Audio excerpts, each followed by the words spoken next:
Great, thank you very much. Thank you for the intro. Thank you, Nima.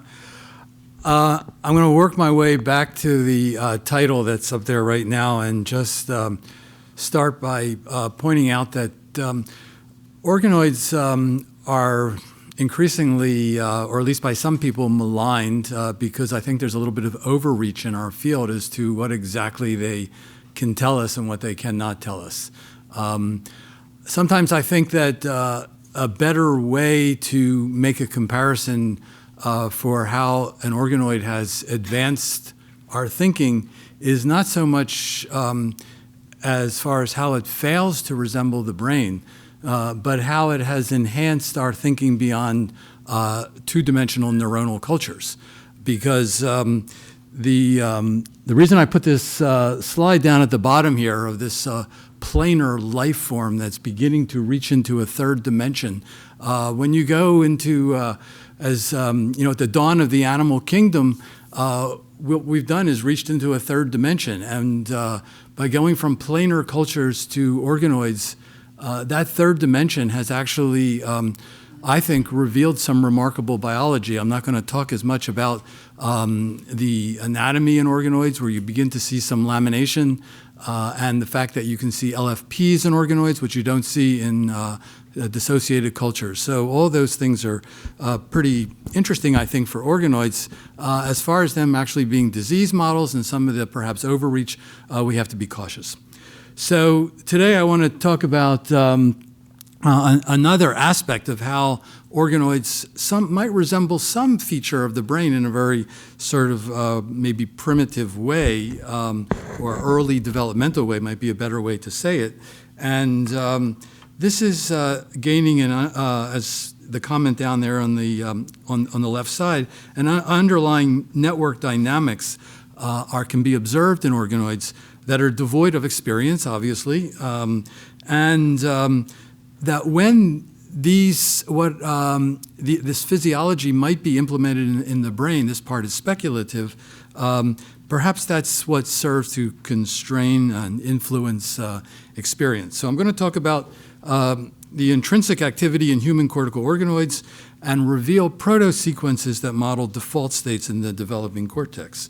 And here's the technology we use. We use this, the Maxwell system. You can read this. It's been published with a large number of electrodes, about 26,000 electrodes, in which you can route around and read about 1,000 at a time it's on a CMOS array. And you can capture local field potentials with setting your bandpass and spikes on the same electrode. We've also used neuropixels, and we've begun to look at some wireless chips that Ken Shepard at Columbia has provided to us. So the technology is quite interesting. I'm going to just show a few mandatory slides to show you that we have credible organoids. That is that, in this series of pictures, you can see here a feature of organoids. Here, there's our glial cells on the outside, but notice the center has nothing. These organoids have a big problem. They don't have a vascularization. So the center is often has cell loss, maybe even to some extent necrotic, when they get large beyond a few millimeters. But you see a very nice different types of cells here. You see long axonal projections of over here in panel, let's see, where would that be? In panel B, you're seeing a neurofilament antibody shown in green there with a long axonal projections, and same thing down below it with MAP2 staining dendrites. You can see inhibitory cells here, parvalbumin cells are shown, and in the black and white images over on the right, you can see synapses along a MAP2 positive dendrite. Single cell analysis shows you that you can categorize the different cell types in organoids. When you actually populate the clusters with different cell types, you can see there's a lot of developmental cell types here. I won't go through those details. And you see a lot of subtypes for various neurotransmitter receptors. AMPA, GABA is all in these organoids. So let's get to the physiology data. Here's a raster plot run on the Maxwell array in which you can see a feature of the organoids that's very, very common, that is these bursts.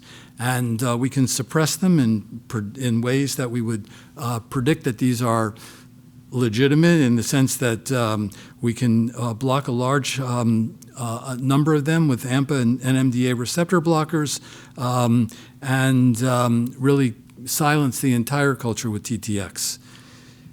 When you look at the firing pattern on the array, actually, let me just get this. There we go. Okay. So while I'm talking about the image on the left, you can also glance at the one on the right, which is calcium imaging of a different organoid that has a knockout of a gene called progranulin, which causes a very severe mental retardation in kids.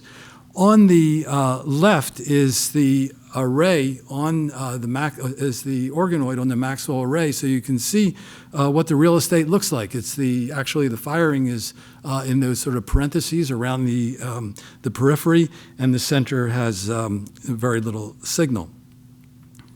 Okay, let's see.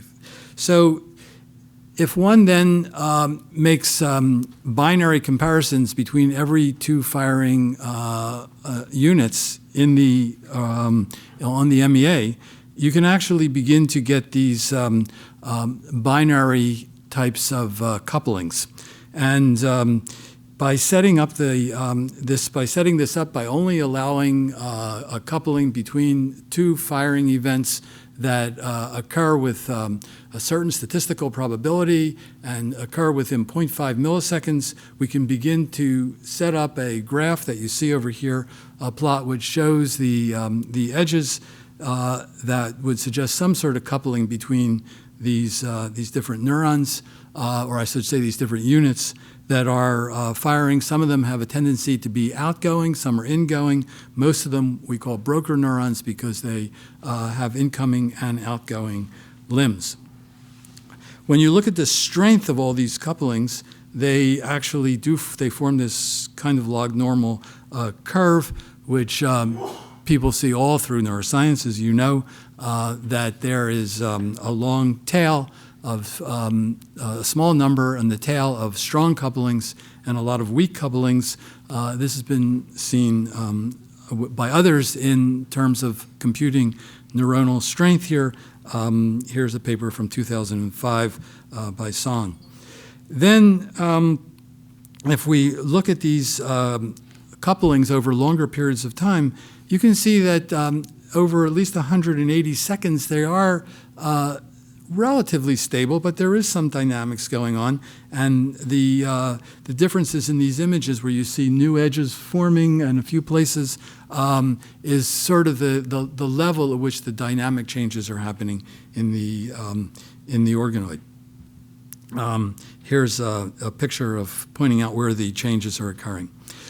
So here now going back and looking at the bursts, we can actually now sort of pinpoint the in these spontaneous population bursts, we look at the single unit population rates, and that's what we're seeing here, that those black dots are indicating where each burst has peaked in terms of single unit firing.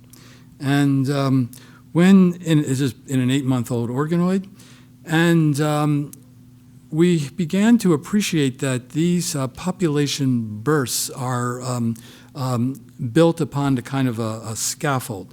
So in the lower panel there, below the bursts, you can actually begin to see when they're reordered there, that you can see that the peak firing rates, by reordering it by firing rates, begins to show a change over time as you're going through the burst, in which the firings begin to spread out over the period of the burst. And these bursts are defined by having the same unit firing at least 2 times in every single burst.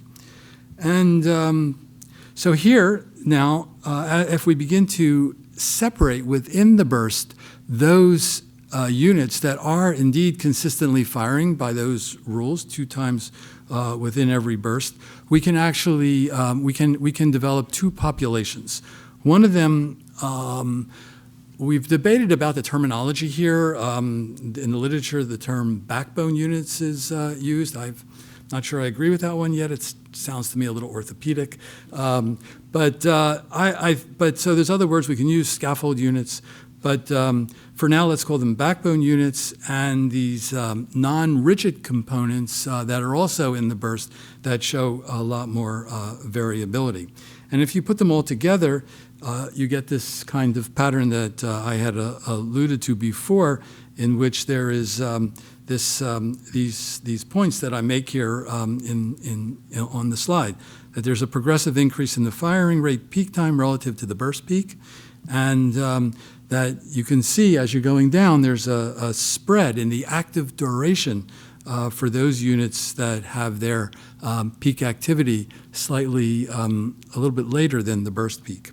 Here's some individual examples of different units. The one on the far left there is where the actual the burst peak of the population coincides with the burst peak in this unit. In Unit 27, the middle one is more distributed where the burst peak is, where the burst peak is in the unit relative to the burst peak of the population. And then there is Unit 66, which is really not within the backbone, but more in this non-rigid component. These stable units can be quantified here in different organoids. Along the x-axis there, you see organoids L1, 2, 3, and 5, where we actually have a comparison, a correlation from burst to burst, and can show a statistical distinction between those units that would be considered backbone or scaffold units in blue and the more random population in the burst. And you can see the same separation, a similar separation when you compare the firing rates. And over on the right.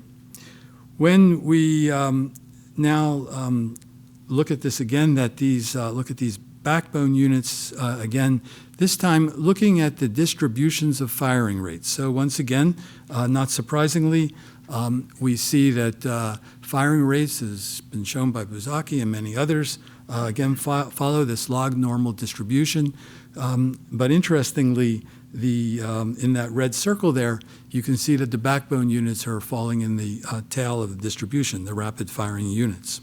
And this is true for many of these organoids, as you see over on the right, where we have converted this into, where we've created a normal population for this and shown multiple organoids showing that pattern.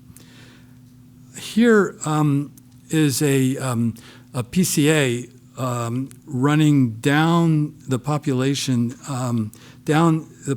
as we're descending through the each of the units. And you can see, let's look there at the middle one, the backbone.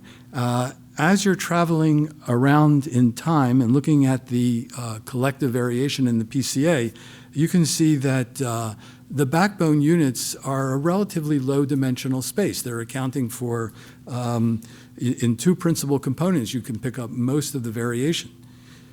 When you go to the non-rigid components, you lose that. There's a lot more, it's a much higher dimensional space, and the first 2 components there in the non-rigid group really pick up very little of the variation.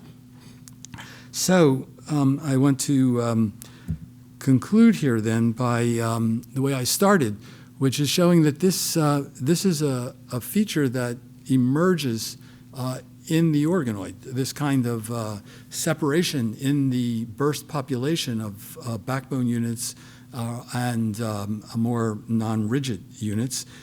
Here we're showing those 2 populations in the organoid over on the far left, in a slice in the middle, and they are statistically different, but when you do the same analysis in primary culture, you can't get that separation. So this is another feature that has emerged in the organoid across the board, a reproducible feature, even in the face of an anatomy that is not so highly reproducible, especially in the organoids we're using, which are the Lancaster method, a little bit less reproducible than some of the other methods.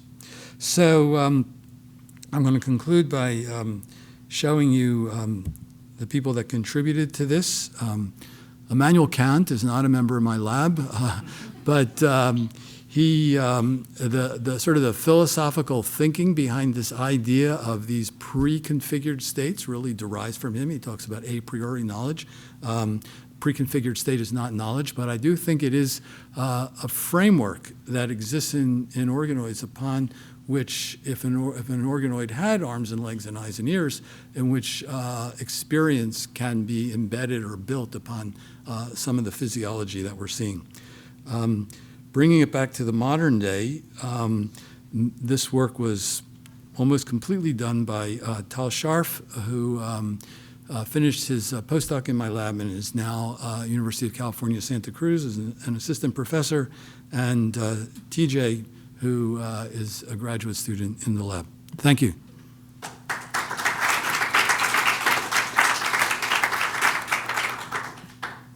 right, that was a beautiful time management and beautiful presentation. So Thank we you. have time for questions.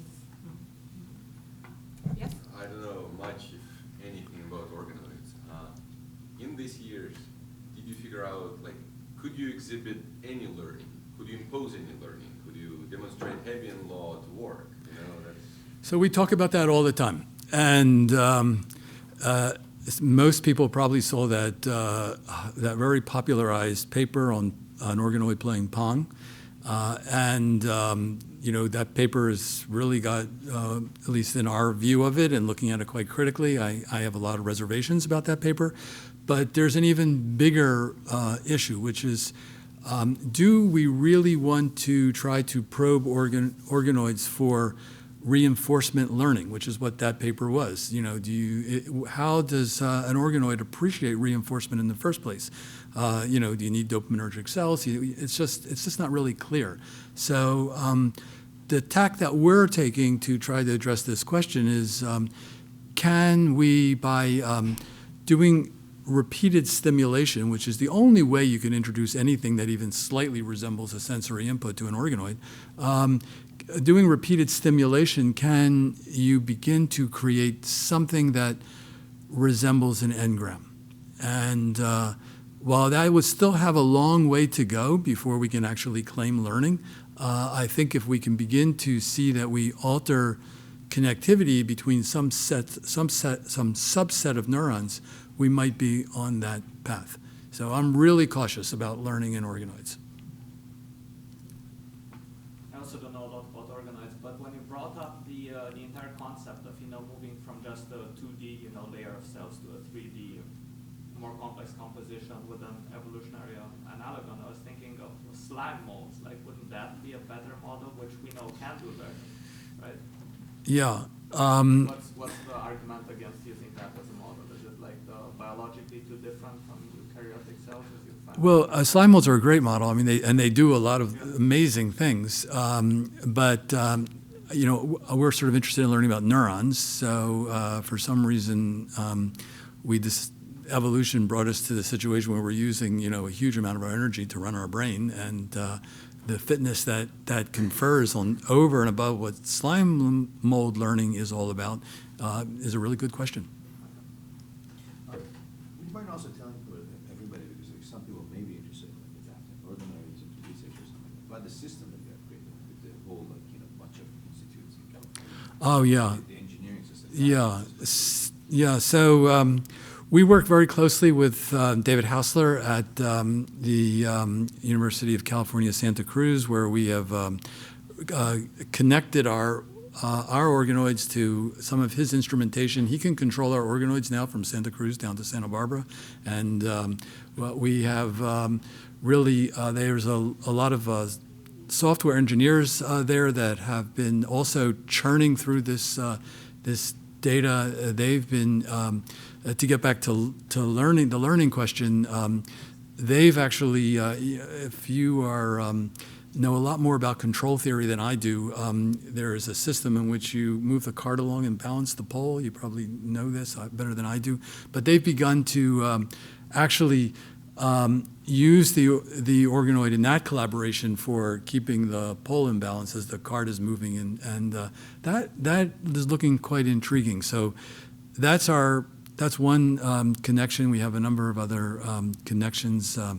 We have developed a collaboration with the right in Santa Barbara is a quantum AI group under Hartmut Neven who has gotten interested in this, and he's part of this collaboration from another direction lately. So yeah, thank you for asking that.